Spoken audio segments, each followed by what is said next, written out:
What's going on? What's going on? Episode 7. How we doing? Connected by Seams podcast. Once again, Seth Smith here alongside Danny Espinoza and Garrett Smith. Hope everyone had a safe and happy 4th of July. I know I had a good time enjoying the sun out in Palm Springs. Got on the links for the How'd first that go? time. My goodness, 29 years old. I've never played 18 holes in my life. I played 36 back-to-back days. God, wow. Opposite-handed, played right-handed. So all in all, I think it was. I think it went all right. The people I went with. Over under 130. I survived. What was 36. your score? Over under what? Sorry. Over under 130. What was your score? Oh, over for sure. Yeah. Dude, I figured out the front nine. He went through your nice balls, and then he went into freaking the range balls. Yeah. Dude, work hard through the front nine, and then just chill on the back nine. That was the strategy, but it was fun, man. I told the people I was with I would definitely start going to the range, and I heard I might get that itch. I think I need to buy a cheap set of shitty lefty clubs and It'll happen. But it was fun. I think right-handed I think if I was doing it lefty and once I started to struggle, I would have really lost it. So being right-handed kind of, in a way, I think helped me. I don't know. Not take it too serious. But yeah, exactly. Just kind of grip it and rip it was the strategy, but good time that's for what sure. I do right-handed. So Yeah. What did you guys do? Lit off fireworks. Yeah, holy cow, I saw that. Massive little. Dude, we have a couple of neighbors that let it eat. I mean, they let it eat. I mean, well above the trees. I'm like, ooh, it's like Disneyland in the backyard right now. It was great. Well, I'm sure the kids loved it too, huh? Oh, yeah. They had a good time. It was a lot of fun. We live on a good street, so it was a good time. Danny was one of those people freaking out my dogs. One of my dogs does not do well, so we had to barricade her. And she actually did great. But 4th of July was super simple and easy this year. I kind of liked it. It was a little change of pace. It was good. Yeah. Good. Well, we're excited to be back. As mentioned, episode 7, another good one that we have on tap. Get to talk to ex-big leaguer Pedro Alvarez, former 2nd overall pick. Had a tremendous college career, did well in the major leagues, led the National League in home runs one year. Just an overall really good guy. I know Danny really close with Pedro, and this is another one, guys, I'm excited for. Yeah, he's awesome. Great guy. Number 2 pick overall in the 2008 draft. We got to put on the Olympic team together, and went to Vandy. Very well educated, very well spoken, great guy, family man. Born in the Dominican, moved here, family, lived in New York stuff. I mean, just a great guy, and I'm so excited to interview him. Yeah, when you first brought him up, I was stoked because A, had him on my fantasy team a couple years. Yeah, I like that. And B, he's the first international born guest that we're having, and I'm to hear a story coming through that route. I'm excited to talk to him and hear stories and just a good interview, like everybody else. And also for all the sneakerheads out there, I know it's a thing. I mean, it's not my thing. I've never gotten into shoes like that, but Pedro's a sneakerhead, so I think he'll be able to talk about a couple cool things. But for the people that are sneakerheads listening, let's see what he's got to show you. Yeah, when you said that, I was like, damn, add that on top of his resume already. This should be a good show. So I'm super excited. Shoot, let's stop wasting time and go ahead and get to the interview with Pedro Alvarez. Hello, everybody. What's going on? Welcome into today's episode of Connected by Seams podcast, episode 7. Seth Smith along Garrett Smith and Danny Espinoza. Today we are joined by former MLB All-Star, 2013 National League Home Run champ, a gold medalist while playing for Team USA, and a guy whose name has been mentioned on this show. Now we get a chance to talk to him, Pedro Alvarez. Pedro, welcome, man. How you doing? No, thank you guys for having me, man. It's an honor. I don't know about all that, but we appreciate it. I definitely feel appreciated. So yeah, sweet. No, we're excited, man. Pedro, born in Santo Domingo of Dominican Republic, raised in New York City, though. As Garrett kind of touched on, this is exciting for us. First international kind of star and guest that we've had on here. So we're excited about that. Cool. Yeah, let's get it rocking. Yeah, it's definitely. I mean, it's cool just to have you on here, so people can see what the transition was, not only for you but for your entire family. What the transition was coming to the United States, opportunity, whatever the struggles and everything. I mean, it's going to be really cool for people to hear. I don't think people understand that side of life sometimes.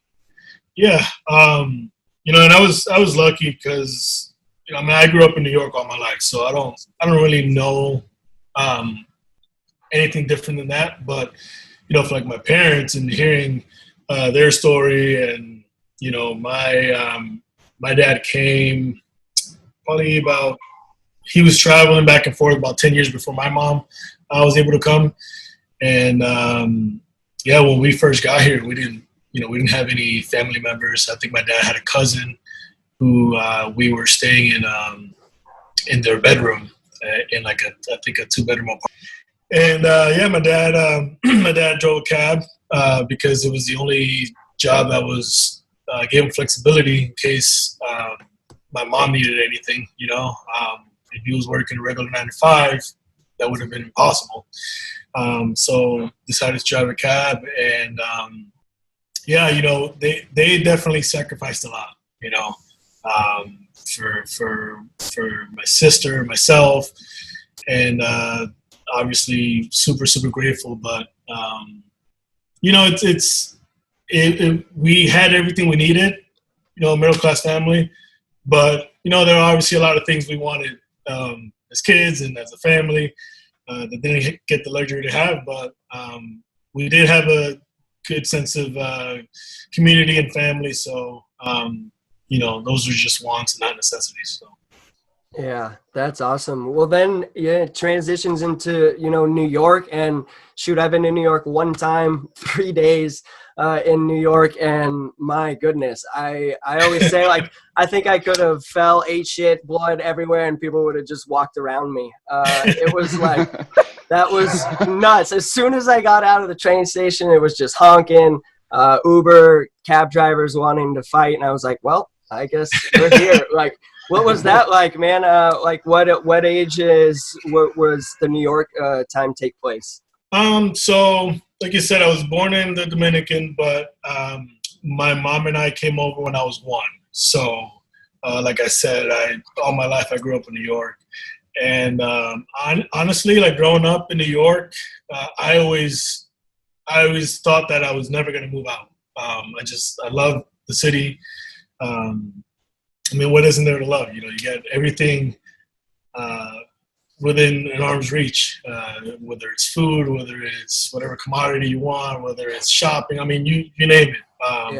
They have everything there. And where I grew up at, it was a predominantly Hispanic community anyway. So, everyone, there was a sense of community, and there was familiarity for like my parents who didn't speak English very well. I loved going to Vanderbilt. My first couple years was an adjustment, so I'd say. It's definitely leaving gives you a different perspective of what life can be outside of New York. And, I'm that person that always says never say never, but it would have to be too perfect for me to move back to New York. You just get used to living a slower pace of life, and you live in a beautiful place too. Yeah, Nashville's great, and you don't like to talk much. You don't like to talk much. Perfect segue right there, man. You're a natural at this. Where you're at now, Nashville, loving it. You went to college. You mentioned Vandy. You went to college there. Now you're living there. Wife, kids, sneakers. What you got? And how's living? Man, I'm all over the place. Danny knows. Yeah, so decided to stay in Nashville after school. Obviously, for the convenience of working out at Vandy. You know, I'd say 90% of the guys who end up getting drafted at a Vanderbilt end up training at Vandy, alongside with other guys who didn't even go to Vanderbilt. You guys have lockers, right? I was that just going to say that. Yeah. Yeah. You know, Coach Corbin, he's a pretty special guy. You know, him along with some other head coaches are firm believers in that you got to pay respect to the guys that came before you too. So at least that's what he told us, you know. But it shows, you know, he wants us around. I remember when I was there as a player, I loved seeing the pro guys working out with us or being around and just kind of sharing that same energy with them. And that was really probably cool. Pushes you to work harder too. Yeah, for sure, you know. And the cool thing was that there's a chance that you get to see these guys after you leave. You know, you leave, you get drafted, and then you run into these guys that were kind of just very influential your freshman year, sophomore year. You know, so again, it's that degree of accountability. You know, that you don't want someone sort of think that you're the weak link. You know, and so being part of that program and then leaving also feels good to come back and work out there and just get treated in such a special way. And Coach Corbin is by far the best at it. I've always heard great things about Coach Corbin. He's got an unbelievable program there. But was baseball the sole reason why you went to Vanderbilt, or was there some academics, decisions within that was part of the reason you went there? Yeah, I mean, so when I was in high school or growing up, you dream of playing in the big leagues, and you had guys like Griffey, who I obviously idolized, and Griffey was a high school kid. He got drafted out of high school, and that's what I wanted to do. I thought that to get to that level of success in baseball, you had to sign out of high school. So I was dead set on wanting to sign out of high school, but that also came because of a lack of knowledge of what it meant to go to college, what life could possibly be like as a 18-year-old in short season or whatever, one of those low levels. And every episode that finds a way to sneak on there, by the way, short season. Well, yeah. People don't get what that's like. Yeah, it's crazy. I love it. So as I got older, I was able to become more educated on that and be able to make a better decision. But it was just a lack of I'm the first one of my family to like go to a place like Vanderbilt, and I had a cousin who had graduated from college, but that was it, and she's about 10 years older than I am. So talks of college, they happened in our family, but it was like, oh, you got to go to college. No one knew exactly what it meant. What it entailed, yeah. And it was almost like a fairy tale, and so then when I was playing summer ball, we had a pretty good relationship with Coach Corbin because some of the guys, Nick Cristiani, who I played with in summer ball, was going to Vanderbilt. And a guy that was already playing here was on our summer team because the age allowed it. Coach Corbin would be at some of our games. And I got to talk to him, and he presented a pretty good package of what it meant to go to Vanderbilt as an athlete and as a student. And school was always very important to me and my family. If I didn't get the grades, I wasn't going to be able to play, whether it was the school enforcing it or my dad or my mom. So it was always of the highest importance, and I've always known that baseball it's got a lifespan, at some point, you're going to have to retire or the game will retire you. And what next? So, why not kill two birds with one stone? Go to a super legit D1 program and then have something in your back pocket that you can fall back to with a degree from a place like Vanderbilt. So it was just kind of just like the perfect storm. And also coming in was the right fit for me.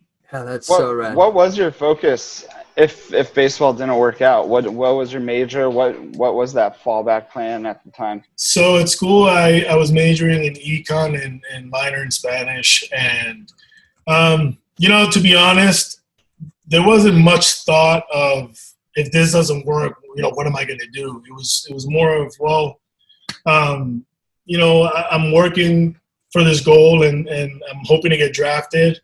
And it was more like, well, if I don't get drafted, then I'll figure it out. I have another year of school, and that's going to help me kind of seek my path, because I think that, it's hard now, especially at that age. It's kind of hard to kind of pick a path for yourself, I think, and kind of see what's out there for you. And especially at that age, you're still, as much as you're focusing on it, baseball is still so big too. Yeah. So, I was going to rely on school and kind of networking, that senior year and kind of just take it from there.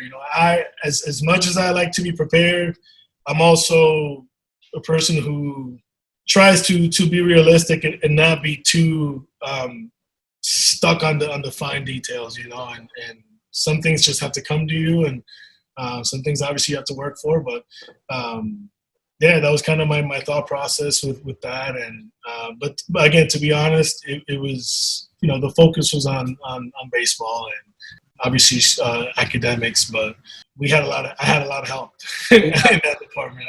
I needed it. Well, shoot, that package must have been pretty good. Coach Corbin presenting you turned down near $1 million out of high school to attend Vanderbilt, and boy, it paid off. Drafted out of high school, turned it down, go to Vandy for 3 years. Your freshman year, turn in All-American season, freshman of the year, every award you can win.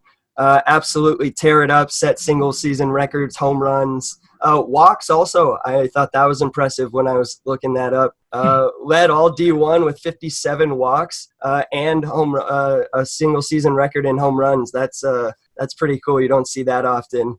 No. Kind of talk about that, man. You already pretty highly regarded coming out of high school, but to kind of live up to those expectations and not let the moment get too big. What was that kind of like moving into college? Well, to talk about when you mentioned turning down that money out of high school. So my friend Danny knows here. We're both pretty big on principles. When I had gotten drafted by the Red Sox in the supplemental round, and I legitimately told my dad, I was like, hey, you tell me what to do and I'll do it. Should I go to school or should? And he set me aside and told me, he's like, listen, at this point on, you're a man because you're 18. You're still obviously my son, but you're a man, and this is a decision you're gonna have to make. Just know that whatever decision you make, it's gonna be tough. If you go to school, it's gonna be hard. You're gonna have to work your butt off, and if you sign, it's gonna be hard, and you have to work your butt off. Regardless, we'll be here for support, but and I don't know, something was telling me that the professional route at that time just it didn't feel right. And I'm a big gut guy. But then I found out that certain things were said that were believed to, my dad was a cab driver, my mom, stay-at-home mom. And again, we didn't have much money. So I think it was believed that I would have just taken whatever was decent, Yeah. And the one thing that was ingrained in my head was, you have to get what you're worth, at least what you think you're worth. And I didn't think that was the case at the time, and neither did they, I guess, And so that for me kind of made it easy. I kind of got a taste of what professional baseball was like back then. And again, to be honest, it kind of made the decision a little easier. We can't both be on the same page in something that's what I think should be pretty. It's a given, right? Like I should value, who you are, and vice versa. So you have a worth, and they weren't valuing that worth. Exactly. I mean, you got a taste at 17, 18 years old what the business was like, even without getting into the business, just based on your first negotiations of saying, okay, well, my worth is more than this. And they're going, no. I mean, we on this podcast have talked about this before, about organizations or scouts or whoever trying to cut your worth. And rather than paying what guys are worth, they want to get you for pennies on the dollar. And you obviously made the right decision to go to college. And I wanted to touch on just for a second when you're talking about all of his accolades and college and everything else. Out of all the guys that I had seen play or played with through high school, college, and I'd already been at Long Beach by the time him and I played together on the USA team, we were playing Cuba when we were in Amsterdam. Do you remember when we were playing Cuba? Mm-hmm. That left-handed pitcher was talking shit to you? And I already like where this is going. Yeah. well, Pedro, I swear to God, so the fastest hands I've ever seen in an amateur player. I'm not even kidding. I've never seen a bat or hands get to the ball into the zone that fast. Watching, and no disrespect, like, I mean, I love Tulo, I love Longoria, the guys I grew up in my college, watching. But I still had not seen hands and bat speed like this. And Pedro hit a ball off the top of the wall and got a single on a ball that probably could have been a triple because he was talking shit the entire time the first day. Well, to my defense, the guy was tripping. You don't have to defend anything. I love it. You're only responding. I loved it. I loved it. Oh my gosh. Well, shoot, I wanted to save that for later, but let's talk about right now. How fun was that Team USA? Just in general, how cool is that experience? Some of the best players around. You guys did it together. If you guys can talk about that. We should call Ryan Flaherty for this one. No, I mean, that was such an amazing experience.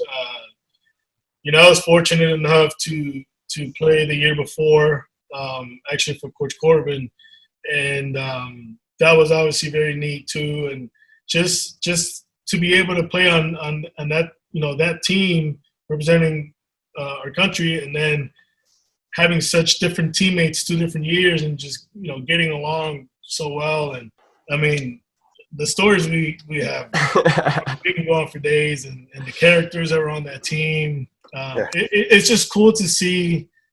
You have such a respect for these guys, and it's almost like they don't seem real, right? Like you watch Danny playing, out on the West Coast, and you just see a name and stats, or maybe even video, because that wasn't big back then when we were playing. You couldn't see other people's. There's no Instagram or anything like that. Exactly. Yeah. So to put an actual face to the name, and then get to know these people on a personal level was pretty cool. And I found out that most guys are goofballs, and and that was cool. But to get to travel the world, get meal money, get fed, everywhere, and go to these really cool places, it's just, that to me makes going to college obviously just worth it. Like, who gets to say that they got to go to Cuba and to go to the Netherlands and all these places, So that was it's one of those things that I wouldn't trade it for the world. That's so cool. Yeah, I mean, that was an unbelievable experience to be able to go to Amsterdam, and then be able to go to Brazil. I mean, those are places that if it weren't for baseball, if it weren't for having gone to college, we would have never gone to. So I credit a lot of my life experience because of baseball, because it took me places and got to meet people I never would have had I not gone to college or played baseball. And I tell people all the time too how, like, when you start a tournament and they're doing all the country's national anthems, and you're standing there, and when it's our turn, everyone's booing us, and it's kind of cool though to you kind of look at your teammates. It fires you up a little bit. Yeah, man, it really does. And it gives you that sense of pride for sure. Yeah, for sure. And it's probably the closest thing to playing college ball. Where everyone has that common goal and you're playing towards something. But that was on a different. I mean, when you talk about that, because we were in Brazil for the Pan Am Games, and we walked into a full Olympic style introduction around the track of the biggest soccer stadium they have that held 100,000 people or more. I mean, that stadium was unbelievable. They're announcing every country, and first of all, when we showed up, we're on buses. They start shaking our buses. One of our pitchers, Jake Thompson, gets punched in the face. No way. Camera stolen. And then we walk into the stadium, and everyone's cheering for all the different countries, and they announced the USA. The entire stadium booed us. Wow. I kind of love that, actually. Like that is crazy. Did you guys just straight rout everyone, or was it even who'd you beat in the championship or for the gold? We got silver that year. We lost to Cuba. Okay. That was before all those guys came over from Cuba and made it to the big leagues. That's who we played against. We were in college. Who was supposed to be on that team that he had already left was Chapman. Yeah. Wow. I was just going to ask who. Who was on the Cuba team in Netherlands was Gurriel. Yeah, but I think Cespedes was playing center field too. Wow. Mm-hmm. I think so. Gurriel was obviously in Cuba when I went the year before too, and I just remember hearing about this guy. I think he played third in Brazil. Mm-hmm, yeah, and I remember hearing about this guy, and I was like, "What's he still doing here?" And he was like, "Oh no, he's comfortable. He wants to stay here." And then fast forward, I don't know how many years later, here, So again, really cool to be able to witness something like that and play against some of these guys. I spent 20 minutes I got caught up just looking at all the rosters. It's unbelievable how many guys have panned out that played on Team USA. You know what I mean? At whatever age it was, at some point or another, it was pretty many first rounders, so many guys. I think the year before there was 7 first round pitchers. Wow, that's crazy. Price, Arrieta, everybody. Jeez. It was ridiculous, man. Some talent. Well, you took those talents from Vandy to your junior year where you get drafted second overall in 2008 by Pittsburgh. Just like Danny, you work your way quickly through the minor league system. I think at one point you led the entire organization in home runs and RBIs through a year. Just torched it again and then make your debut in 2010. We asked Brandon Laird this question, just a little tidbit here. Do you remember who your first career hit was off of? Dang. Yeah, didn't think you'd have to think now, huh? I don't remember mine either. Yeah. You don't? Hey, when you have so many of them, why remember the first one, right? I don't have many. I'm a career 230 hitter. I didn't have a bunch. I actually just thought about this the other day too, and I had to look it up. Yeah, I have it here. It wasn't a common name. That's why. It wasn't at all. I had a Wikipedia. Yeah. I'll let you off the hook. It was David Huff. David Huff, no. Yeah. RBI double against Cleveland back in 2010. David Huff, UCLA guy, right? I think it was. Oh no. How many? 10 at bats or something like that. My first hit. Yeah. See, you're good at this, man. So that's what I was going to ask is, so you had sort of a slow start at Vandy in the fall. I actually read something that the team voted to not have you start. Is that true? I guess. Yeah. I was obviously someone's clickbaiting me, dude. Someone like this. I saw one. I'm like, well, I have no idea. It's true. Voting because I was like, he obviously proved that wrong. But it mentioned you had a slow start then, and then kind of a slow start to your major. I struggled bad in college. That fall, I think I got 2 hits the whole fall, and I was facing guys like Price, and Yeah. we're notoriously good for pitching at Indy. And so one time, it was like the middle of it was midterms in the fall, and I mean, I think I had 3 finals that day. Pretty sure I had flunked all 3 of them. I get to the field. I'm telling you, school is a struggle. I needed every bit of tutoring possible. I Get to the field. We got inter squad. I'm facing Price, strike out twice. Then I face this other kid named Cody Kroll, lefty. Strike me out another time. So it's 3 strikeouts, 3 failed finals. And I get Triple crown, baby. Triple I crown. get to my room, and I was like, this is the one time I said this to myself. I was like, shit, maybe I made the wrong decision. I should have signed. But, I just, at that point, I was like, well, you know what? You're here. What are you going to do? Just put your best foot forward, keep going. And Is that what you did? I mean, was there and in your major league too, if you want to even kind of incorporate the two, but kind of just how did you finally get acclimated to being on the big league stage and just realizing, hey, here's your shot? Yeah, so I would say the biggest difference, the difference between in college and professionally was, so in college, I just kind of told myself, all right, strap your boots, work hard, keep working, you're going to get it. And that kind of was the case there. And then in the big leagues, it was almost like I was a little too smart for my own good. I like watching film. I love hitting in the cage. As Danny can, to a fault. He's the same. I'm the same way. What I realized, and it wasn't until probably 2012, what I was trying to do is, so I would watch all these guys. I would watch Adrian Gonzalez. I would watch Big Papi. I would watch Prince Fielder. And I would see what they did, and I would watch their film. And I would, try to take the best of their abilities and kind of see how I can apply it to myself. And get really frustrated when things wouldn't work out and just obsessed with fixing things. If I'm watching film and I'm watching 10 swings and 2 swings are shitty, I'm trying to fix those 2 swings. That's the worst. Perfectionist, man.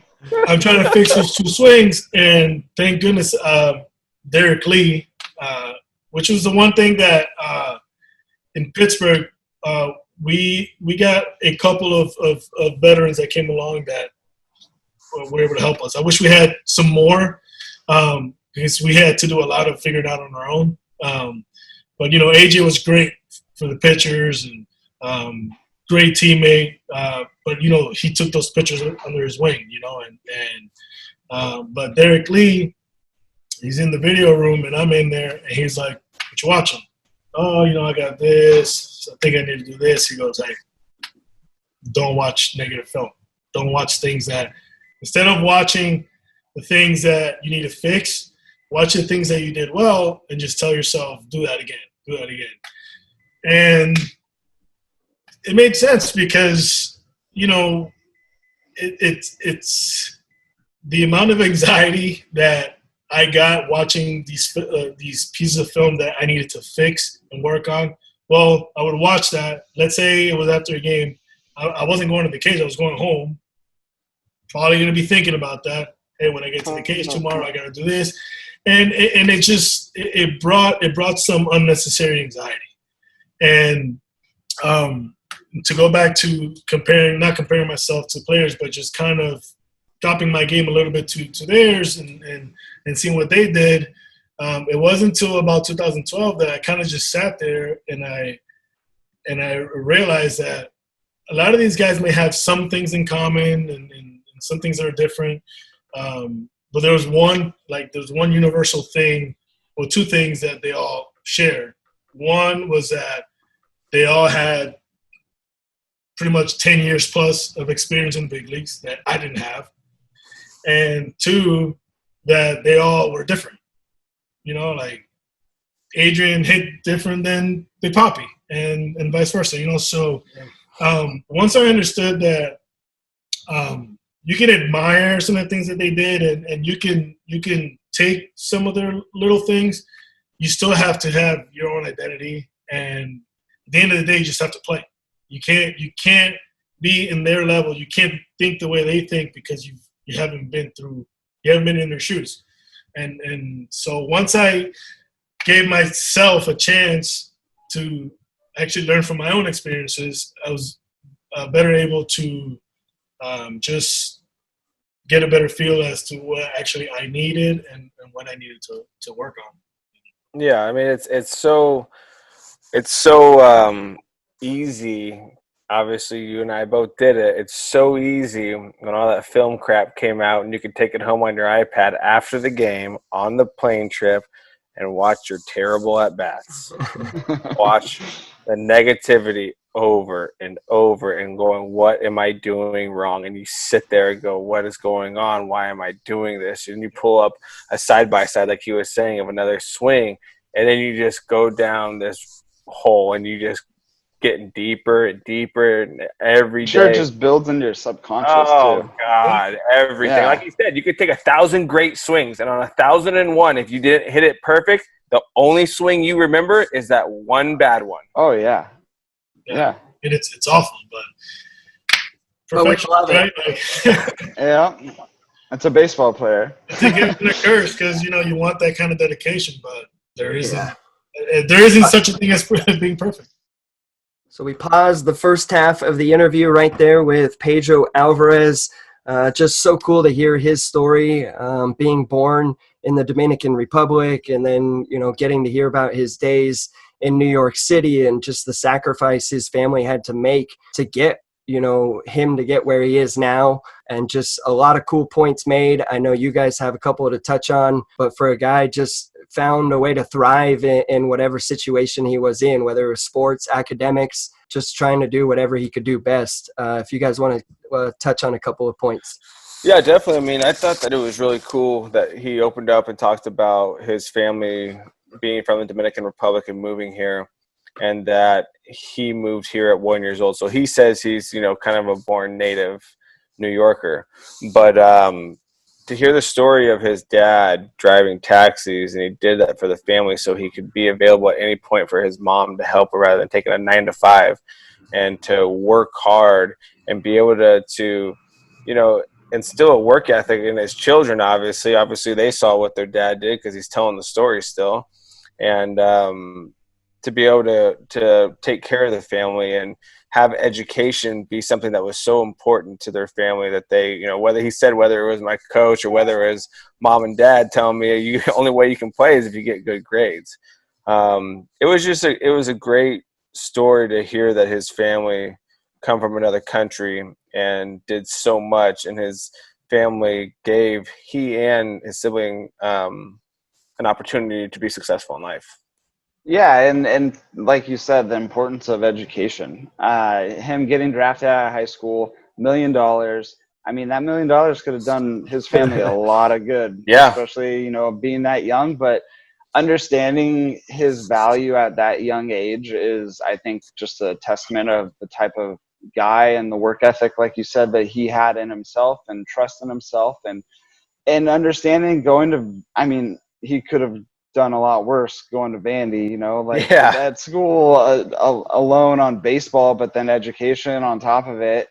I mean, it was cool to hear him understand and see that, the MLB front offices could start playing games and that cat-mouse game and knowing, all right, well, if this is the way it is, I'm valued at X and I'm going to get there and I'm going to prove all these guys that I'm worth it. I think that's awesome. And yeah, it was super cool just to hear him tell the story and kind of reflect back on that.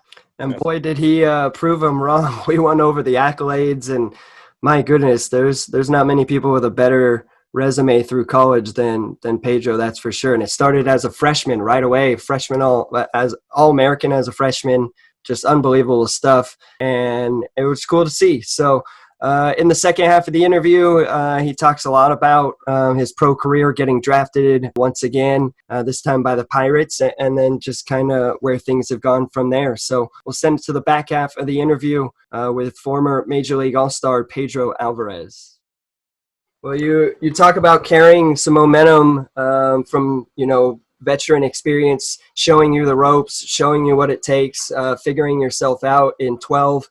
And boy, you made it count in 2013. We mentioned in the intro, you're a National League All-Star, made the team in 2013. And that was a monster year for yourself, as mentioned, the All-Star, but also the National League third baseman, Silver Slugger, National League home run title, hit 36 at the lead in the National League. And you guys also as a team went to the playoffs. We'll kind of get into that. But how was that 2013 season? Were you kind of just itching to get into it and it just kind of clicked? Or kind of walk us through that All-Star year? Well, it kind of started in 2012. So the year before, we were in Cleveland, and I think I was hitting like $140, maybe something like that.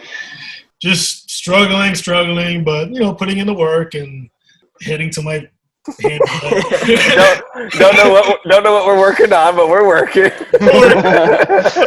And it was like the first time I legitimately hit rock bottom, or I felt like I hit rock bottom. And I also remember Joe McEwing was the third base coach for Salem in High A. And I grew up watching him when he played for the Mets and, just shooting the shit. I was like, Joe, big fan of yours. What you got for me? Give me a piece of advice. And comes back the next inning, and, he told me, he's like, have a routine. Have something that whether you're going good or bad, it just keeps you on track. That the good work that you're putting in is going to put you in a better spot. It's not going to make you succeed because there's a lot of variables, but it's going to put you in a good frame of mind. And comfort zone. Yeah, and I've heard that 1,000 times, but for whatever reason, that 1,001 time, it just kind of clicked. Just trust the process. Don't worry about the results. And I kind of took it to heart after that. And so fast forward 2012, I'm hearing things like I'm going to get sent down again and all this stuff.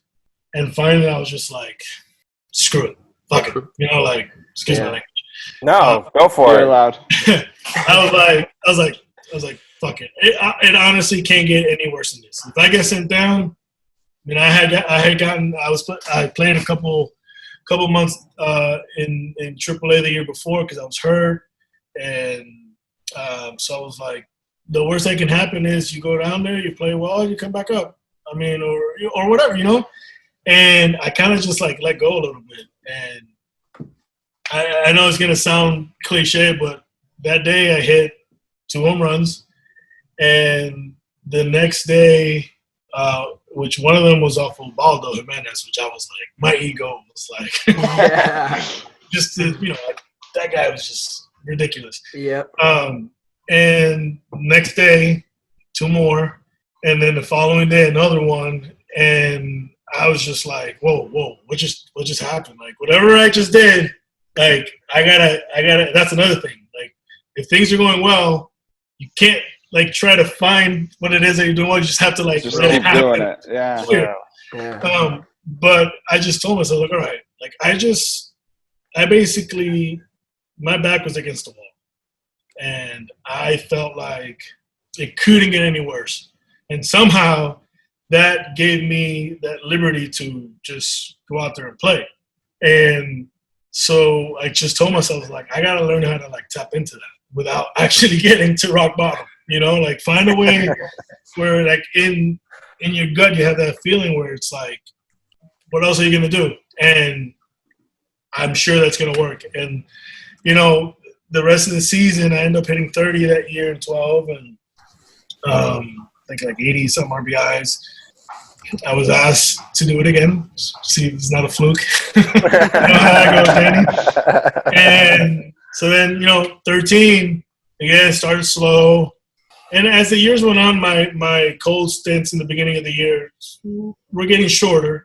But I take off in 13, and from the time I took off, I just kept it throughout September and the playoffs. And so 13 was a very special year because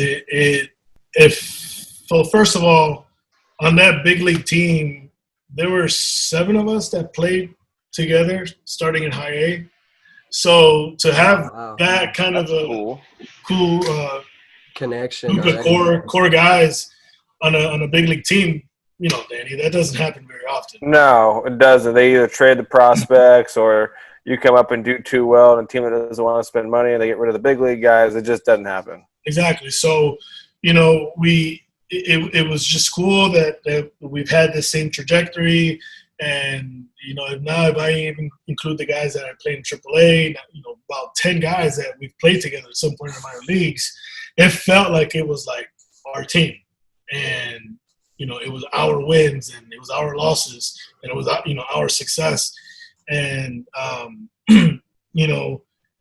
aside, the personal accolades, they're all great. Obviously, playing in the All-Star game, being in the Home Run Derby.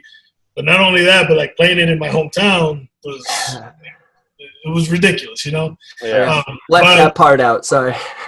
No, but having the success that we did as a team, what that meant for that organization and that city, they hadn't been to a playoff game in 23 years, and of course that's the year that they introduced the wild card game. So it's like not only do we have to play well, but we have to play one more game. Just to add the dramatics to it. Well, you guys, you beat Cincinnati in that game. But going back to that 94 wins, I mean, you mentioned you guys played together for so long, but is that something maybe at a particular point in the year you guys kind of looked at each other and was like, wow, we can actually do like play, you know what I mean? Or is that something you guys just expected? I know you want to like say yes, but there's got to be a moment that you guys realize you have something special going to win 94 games, right? Yeah, I mean, I think I can speak for all of us, but Danny, you never go on the field not think that you can't win. Like, I don't think I've ever met a player that can honestly say, like, obviously you can be realistic about the build of the team and how it might be a long shot, but at the end of the day, you still expect to win. And we were, I guess you can call us underdogs, and people didn't think that we were going to do as well. But there's 30 teams. Like how many teams can actually be a shoo-in to, So we always just went out there with the mentality that we just had to compete. We weren't a team that were going to clobber another team with 10 runs, but we knew we had the pitching, so. That confidence on the mound, and we took a lot of pride in defense. We knew that if we got the timely hits, our pitching was definitely going to hold us up, and our defense could hold our own. And but it was never one of those instances where it was like, oh, hey, we got something going on. Let's keep never it going. Surprised yourself. Yeah, it feels good winning. Yeah. So every time we won, let's keep doing that. Again. Let's keep doing it. It's nice to play music after we win. It's nice to dance like idiots after we win. But it was just special again in the sense that it was our team. We were so young and with the right mix of some veterans. It was just a really, really cool experience. And then finally you get to the wild card game.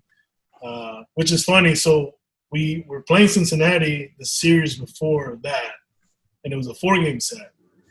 And we a lot of looks. We played 3 games, beat them 3 games, and then here comes the 4th game, and you're like, obviously we want to win, but it's like, has a team ever beat a team 5 times in a row? You're like, the chances can't be that great. So it's like. But we end up sweeping them the 4 games, and then obviously we win the 5 in a row. Holy we win cow! the wild card.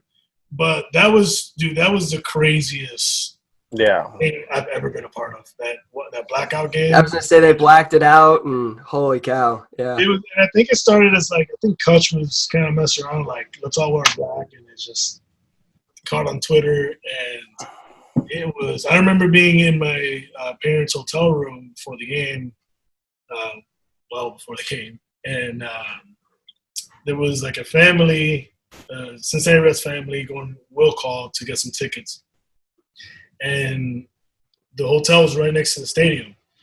So there was just a mob of people in black shirts, and then like 4 red shirts.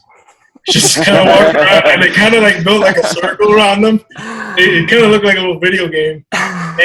But these people were like, saying all kinds of things to them, and it was, you know what it was? It was a football crowd, almost football atmosphere, because the Steelers, at a baseball right across the street. Yeah, that's so cool. It was like, to this day I still get like goosebumps. That's so rad. So I got something real quick. You keep bringing up how special that year was, and all your accolades through college, through up to this point in professional baseball. What's your favorite? What's your most memorable moment? What's your favorite part that you've been a part of in your baseball career? Oof. I don't know, man. That's a tough one. A degree? What's up? Do you have a degree from Vandy? Not yet. Okay, I was gonna say that's a big one. That's one of the tough things. school, man. Well, that's one of the things that I'm sure we'll touch up later. But one of the things I have to think about now, being a year and a half out of on the team, my scholarship carried over. Yeah. Oh, start sweet. next spring. So if I'm not on the team by next spring, I'll have to start that. So that's something I'm constantly. There you go. But favorite moments. Because you guys talk about the USA teams and how much fun that was. I can imagine that's probably up there. Just as far as the experience that you gained, the relationship you built, and well, it doesn't even have to be on the field for sure. Like off the field stuff too. I'm just curious because there's a lot of Danny. You could chime in on this too. Like I can remember one in Amsterdam having a beer and the DJ opening the door. DJ opening the door to the bar we were in. Whole team was in there, and our coach walks by like as the door opens up, and the DJ yells, "The team US of A is in the house!" Oh god! Oh my god! He ripped us up the next day. That's like a movie. Yeah, like that's something you can't even script out. The ski hut. Those are the ski classic, of course. There's so many moments like that. And, honestly, too many to even name. But obviously, one for me is my first walk off, and it happened to be in 2010, my rookie year. So. And the cool part too was it was a 3-run home run, and we needed 3 runs, So that's sweet. awesome. It's a huge deal, and that was probably one of the very few times where you run the bases and you don't feel the bases, and just really, really, really, really cool moment. We won some big games at Vanderbilt. I remember actually one involves our friend Flash. We were playing BC. Boston, and he ends up hitting a walk-off. But he runs the bases. He probably didn't even know. He runs the bases, and he gets to home plate, and he's like jumping, and we're like jumping with him, but he's like kind of looking at us, and we're like, he's not like saying anything, and we're like, no, Flash. He's like, I don't know what to do. I don't know, fucking just enjoy it. But That's flashing in that chest. Space cadet. Good player. Like just all over the place. But yeah, just I liked winning. I liked winning a lot, you know, and yeah, just a lot of good. But walk off was one of them. Obviously, the home run derby was really cool. Super nerve wracking. Who threw to you? This guy who he used to be one of the coaches for the Pittsburgh organization, Rudy Pena, lives in. Shout out Rudy. Yeah. That's because I always freak out on, like, no one thinks about the pitcher. Like, dude, that guy in front of 40,000 people just has to drop dimes in there. Like, come on. Yeah. And there's no turtle. No, yeah, the hitting cage. Oh, catch, dude. Yeah, so it's weird. All eyes are on you. It was like 100 degrees too, so it was like I mean, it was bad, but it was once I got to settle down. I wish that I wasn't so. And I talked to Danny about this. Like, I wish I wasn't so, like, laser focused especially at that time, because I was so, you know, I got to be here at a certain time. I got to get here early because of this. I got to concentrate on this. I didn't really, not that I didn't get to enjoy it, but I didn't really get to spend much time with my family. Take it a little bit. Like, you know, I think the day we got in, we got a slice of pizza because it was open late. And then, like, we didn't get to go to dinner, you know, because you had the home run derby, and that was till, like, almost midnight. Jeez. And then the next day we had the All-Star game, and then the next day we bounced. So, you know, more of a whirlwind. Hindsight's always 2020, but again, super, super amazing experience. And again, just it was that same feeling of, like, the Team USA where you got to be teammates with these guys, and it's between the lines, but they're just playing, and you get to know these guys on a personal level, and just really cool to see. It's almost like you get to see them as just humans and regular people, and always really cool. That's awesome. It's the cool thing. I mean, that I think people don't understand, and it's kudos to you, obviously, is that there's a lot of guys that play in the big leagues for, I shouldn't say a lot, I mean, but 10 to 15 years in the big leagues, there's a good amount of guys that don't sniff an all-star game. Like, I don't think people understand, like, all-star game to be chosen for one all-star game. I don't care if it's 1 or 100. One all-star game is unbelievable because it's the top of the top. I mean, it's the Team USA, I guess you want to say, of the best players in the world. Not the best players just in your country. That's literally the best players in the world. They're coming from everywhere. Yeah. So you to make a team like that is just so unbelievable. I've heard about so many guys, they've never made an all-star team. They've been 12 years in the big leagues. I mean, so to have an all-star game under your belt is just almost the biggest accomplishment outside of the Hall of Fame for a Major League Baseball player, I feel like. And what put the icing on the cake for me was, if you've ever played with me, I want guys to remember me as a good teammate, you know, and then obviously someone who gave it their all on the field. But, you know, my vote wasn't a fan vote. It was the players who voted for me.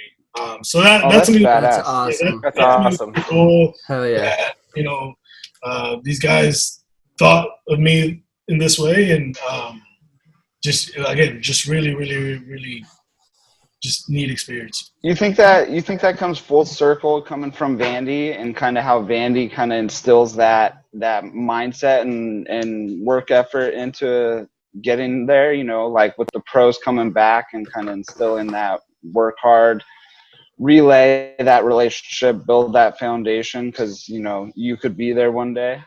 Yeah, you know, I think that, you know, Vanderbilt has been so instrumental for me. Coach Corbin has been so influential in just my upbringing from, you know, early adulthood to now. You know, it's just simple things like, well, not so simple, but, you know, we would practice how to stand for the national anthem. And, you know, some people might think it's a little ill or a little maybe ridiculous, but it just shows attention to detail, Discipline. And it's discipline, but that someone's always watching, so you kind of have to carry yourself in that way. You're representing a lot more than just yourself. Now every time I step out that door, I'm representing Alvarez, my family. I'm representing my wife, my daughter, Coach Corbin, Vanderbilt as a program. So he instills that, if you didn't have it already, but that sense of pride in you, and just that high level of accountability. That's truly probably the word that you hear most common here is just accountability. Don't be that guy, right? Like don't be because of you. Don't have everything else fail. Don't be the weak link, And so leaving. It's something to be said about the program when you leave here. I remember when I got drafted and we go started workouts in Pittsburgh, and I would see the word like conditioning in the practice sheet at the end of practice, and I'm like, shit, conditioning, right? Like I remember the conditioning we did here at Vandy, where you ran stadiums, you did this, you did all this stuff, and then you go and you run eight sprints from home to second base. And I'm like, okay, this is a warm-up for what? No, that's your conditioning. And I was like shocked. And it's just that level of preparedness that you got at Vanderbilt. Like they prepared you for the worst. And just that, and in combination with leaning on each other and counting on one another, because on paper, Vanderbilt wasn't. My sophomore year, we were number one for I think like 14. How many weeks are in college? Like 17 weeks or something like that. Good for question. 14 out of like this 15, 17 weeks or whatever. Wow. We were number one in the country, and we think we won. It was like 32 come from behind wins that year, which you can't tell me that not indicative of a team with team chemistry. And so every day was someone different, and that doesn't happen unless you have a team that's all in. Buys into it. Yeah. And so that's been ingrained in my mentality and just how I'll go about my business with playing this game. I mean, that's kudos to Coach Corbin for obviously getting his players to buy into the process and to what he was preaching. But for to have the right players at that school to buy in, and probably I'm sure those guys that you had to change their minds on some of this stuff. Not all of them were 100% in until you had to get their minds changed. But I just wanted to make a quick note that Coach Weathers for me is my favorite coach. Love Coach Weathers. Him and I are still really close. Awesome guy. But I love Coach Corbin even more now after you told me that you guys went and practiced the national anthem. I mean, that is – Yeah. But, I think of it now, and I think of when we played together or against each other and how you stood. You always stood feet together, arm behind your back, hand over the heart, very, very representative, respectful of the United States. And that, and people when I think about it, it's awesome. People email him all the time, just veterans. Hey, I saw so-and-so in this game in AA or whatever. I really appreciate how these guys stand for the anthem. And that's awesome. All these things. And again, it's just paying respects to things, to everything, to everyone. Coach Corbin will talk to a 5-year-old the same way he talks to a 50-year-old. It's the same amount of respect and same attention. And, we all saw that. That's awesome. Cool. Well, we talked a little bit about you living in Nashville now, but your wife and yourself married for a decently long time now, I think 10 plus years. Yeah, 10 years next year. You guys really are the baseball family, though, true baseball family. You're the son-in-law of long baseball named Pat Murphy. Just kind of talk about that connection and I'm sure even when you came home, did you ever have to hear it a little bit from your wife? Or she knows the game, if I had to guess, right? Yeah, she does. She does.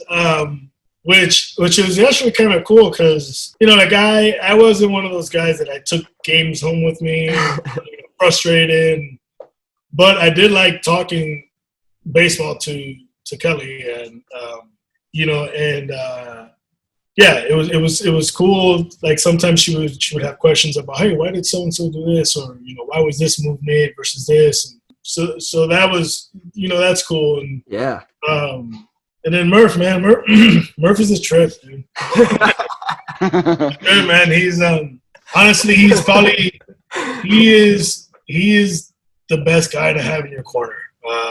This dude knows so much about baseball. He's got, his life story is crazy too, from being head coach in Notre Dame as young as he was, and he basically just went in there and was like, you need to hire me because of X, Y, and Z, and just betting on yourself. You want to talk about a person who bets on himself? Like that guy bets on himself, and he was just always there when I needed a different point of view on maybe some of the things that were going on, whether it was on the field or off the field, involving baseball. And he didn't do too much of the intimidating thing. Wow. There was one story. It was my sophomore year. We were playing at sophomore year. We were playing at Minute Maid Park, and we were playing ASU. And I was like 3 for 3 or something like that, or maybe 2 for 2, and I ended up hitting a double. The situation presented itself where he probably maybe could have intentionally walked me, but he didn't. I end up hitting a double off the left field wall at Minute Maid, and he calls timeout and goes to take out the pitcher. They're in the third base dugout, so he's got no business being around second base after he takes out. So I'm hovering around second base talking to some of the guys, and so he takes out the pitcher and he walks around by me and he goes, "Son, you better respect me." And I go, "I do, coach." And he goes, "No, but for real, you better respect me. I could have walked you there." And I was like, "All right, bro, got you." And kind of try to size me up a little bit. But now that I know him, I mean, it was all an act. It was all. Yeah. That is awesome. But no, really, he's the person you want in your corner. Yeah, he seems like a great coach. I never got to play for him, but playing against him seemed like a great coach. I mean, just super creative on how he got guys to play. Yeah. He was when he was managing in San Diego. I think it was the low A team. No, rookie ball. I want to say it was rookie ball. He just guys couldn't stand for the anthem properly or were late, and he made a game out of it, and next thing you know, the whole team is out there, and next thing you know, these guys are winning games, and he just finds ways to keep guys engaged. That's the one thing. Him and Coach Corbin are both similar in this way, and I wish that it was a little bit more like this in professional baseball. But they get to know each guy individually, and they find out what ticks them off. They find out what motivates them. They find out how to talk to these guys, and that's what makes them so good, is that they can have a personal relationship with the individual as opposed to just the team. And that's been one of my that's probably one of my bigger things about. And it's not just baseball. I'm sure it's like that in every sport. But if front office and players and coaches, obviously they get to know their guys. But if you just get to know the guys as individuals and find out what gets them going or just what lights a fire in their belly, it'll create a better environment, a better team, but also just better communication between players and inside parties, you know. So, yeah, that's Coach Murph's special ability. It's just his ability to just know people and know them in and out. Yeah, that's cool. Well, before we let you go, Pedro, we hyped up sneakerheads. We're trying to get the sneakerheads on the Connected by Seams bandwagon here. What do you got? Is there anything we can see? You have anything right there? Or? I got a couple things here. So Let's see it. I have a problem. Yeah, wait. How bad is this problem? How many are we talking? What do we got here? There's no count. Okay. All right. But okay, so these I got made for the All-Star game. Sweet. And so it's kind of bright. And so, you know, Mets colorways, since it was in New York, and those two colors. But so I was gonna wear these on the field, but Nike wasn't gonna let me. So it actually ended up being even better because I just ended up getting them signed by both teams. So that's I was gonna say their signatures once all over them. once the National League and once the American League. It's that's wow, those are bitching. Yeah, I'm pretty sure I got sweet. signature right there, Mariano. Sorry about it. Sorry about it. Oh, that's cool. Those are really special to me. I got them. Their name Mosh customized them back in 13. Yeah. And then always been a Nike guy? Yeah. Jordan. With Jordan. Baseball Nike, but growing up, Jordan, Nike. Yeah. I'm a little too brand loyal. Yeah. And then these are probably the first shoe that I hunted for. Like basically, just sought after. A couple years looking for these. But these are. Those are pretty. It's Air Jordan 5. And these were given to. Yes. Oh yeah. Oh boy. These were given to his motorsport team. Oh. When he had the MotoGP team. Yeah, and so I don't know. They said there's probably like 50 pairs of those in existence or whatever.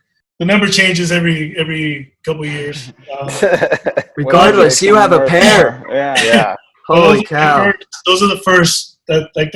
It's the first shoe I paid some money for, and then give us one more good one. These are my babies. Oof. Are those signed by Jordan? Yeah, those have a signature too. Oh man. My goodness. These are game worn from Barcelona. Oh. It's got the 9 on the back. Yeah. So autographed, authenticated. Oh wow. Wore them in the Olympics in Barcelona. So. Oh, that's sick. Wow. Back I have a suitcase with a handcuff. I was just gonna ask, you got a safe just for those? Holy cow. Those will be it, man. Yeah, but that is so cool.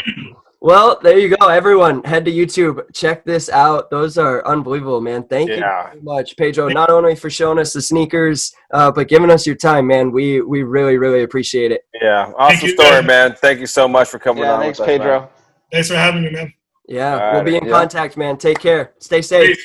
Thanks, bro. Thanks. What an awesome chat with Pedro Alvarez. We get to kind of hear it come full circle. We get to hear, in the first half, kind of how the struggles began, but he was able to work himself out of the struggles, kind of begin to find himself. And then that 2013 season comes around and he absolutely kind of catches fire and everything clicks, becomes an all-star. Had to kind of work his way for it, but sure enough, he kind of prevails and gets to a platform that he wants. It was also just cool just to kind of talk to him on a more personal level and get that out of him and kind of hear how those changes began for him. Yeah, I mean, I got to experience it firsthand when he talked about going through the struggles, and I can relate to going back and watching the video or taking 500 swings, taking one wrong one, and just focusing on the bad one and just over and over. And I can remember we were being young. We were young in 2010, 11, 12, 13. And, I mean, in my mind, like I said in the interview, I had never seen hands that fast, never seen bat speed like that. I mean, that was like I had never seen a whippy bat like that. And I saw him struggle. Like he said, he got sent down in 2012 for a little bit. And I'd see his batting stance change and this change. And in my mind, I'm like, man, this guy's such an unbelievable hitter. What the hell is going on? Like, I want him to just pick his stance from college, take it. He rips the ball. He's got lightning quick hands. In my mind, not knowing, like, are they trying to change him? What's going on? What's happening? But to see it come around, and he talks about, okay, I had to get a routine. And a million people have always said to us, find a routine, trust it. Doesn't mean you're going to go 3 for 3. Doesn't mean you're going to get a hit. But it at least gives you the self-confidence that you've done what you need to do to prepare. And it clicks for him finally. He said the 1,001 time that I hear it, he's like, it clicks. And then to watch his success from across the field and watch him have that success in 2013, become an All-Star, win a Silver Slugger. And like he said, the coolest thing probably about his selection to the All-Star team is that the players voted him in. The respect right there. And like you were saying too, the routine, and like he was saying, but baseballs are such a creature of habit. And so like it makes 100% total sense that, yeah, why wouldn't you have a routine? And once you get out of that routine, your whole day and your whole mindset gets thrown off. So I think he kept bringing it and alluding to his time at Vandy and his coaches, discipline and ingraining that into their baseball life, their work ethic on the field. But listen to him say the national anthem, and as detailed as that, like, yeah, I mean, there's obviously, it's very clear and evident why he was so perfectionist on his swing and why he was looking at all those things. And I just think that was a really cool part of his everyday life that he still carries through today, and just that culture and being at that level. And really why going to school is so important to him. And it helps back that up. But what I wanted to touch on when you were saying the All-Star game, you hear it from a lot of people or a lot of players will come out here and there and say that the All-Star game is it's more of a nuisance almost, but not the honor, but the actual All-Star game and the festivities. Correct. And to hear him say it, I mean, I don't know him personally like you do, and I don't know a lot of the players that talk about it, but to hear him say it, it kind of just makes sense. And I feel bad for him in that sense, where it's like, dude, I wish you would be able to take that in, because watching it on video is not going to be the same as, reflecting back on that. But it was interesting to hear him talk about that. Nonetheless, he gets to say he was an All-Star in Major League Baseball, and that's so freaking rad. Like you said, Danny, I mean, not a lot of people get to do that. You know what I mean? There's only so many spots every year. The same freaking 10 guys are going to go every year. So there's only a handful of guys to join the crew that goes every season. And to be one of those and to do it in your hometown is so cool. And he was just so soft-spoken, easygoing. I mean, he told us before we even started he doesn't like to talk much, and I think by the end of this is going to be the longest freaking interview we have. Yeah. And I think don't want to ruin anything, but this could maybe be the first of a couple of trips for Pedro on the podcast. I know. I'm hoping that conversation could have went on for so much longer. He let us in on so many things, and just really opened up and let us get to know a side of him that I hope maybe not a lot of people didn't know before. And to close it out with his shoe collection, I mean, unbelievable. Game-worn MJs, like, what? Yeah. Like, we ended that and we all looked at, like, how the hell do you get your mitts on a pair of those? Like, to do that kind of stuff is really cool for him to, and share that stuff. And dude, his All-Star awesome shoes, guy. though. No, it's let's talk about this.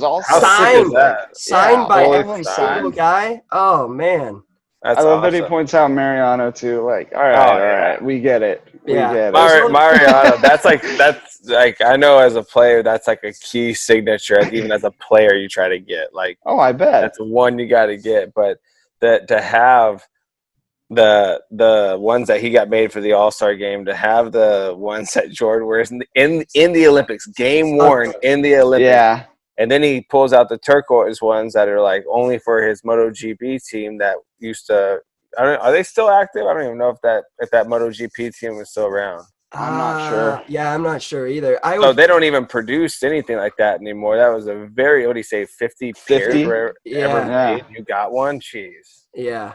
That's pretty sick. So all you sneakerheads, I hope you like that, because that's a little insight to stuff probably 99% of you aren't going to touch. Yeah, I didn't even want to try and give play-by-play of the shoes because I couldn't even give them credit, honestly. So you just got to go and check it out. These episodes are all on YouTube. But seriously, check those things out. That was awesome. But just in final conclusion, it was just a super, super cool conversation with him. I'm happy he took the time to join us, and that was a lot of fun. So agreed. We look forward to our next one. That's already 7 in the books. Bam, done. Episode 7. Reminder, find us on Instagram, CBS_podcast, Twitter at CBS Pods. Mentioned YouTube, just search Connected by Seams, all past and this episode included will be on there. Also on Spotify, SoundCloud, Apple Podcasts, 5 stars, all that stuff. Go ahead and let us know what you guys think, and if there's something you guys want added or done differently to the show, maybe we'll consider it. We'll see. Let us know. Give us some feedback. But no, seriously, let us know. We love the support so far and would love more. So go ahead and subscribe to all of our pages. And that's it, fellas. That's a wrap on episode 7. Danny, Garrett, Seth, catch y'all on the flip side next week, episode 8. See ya. Peace.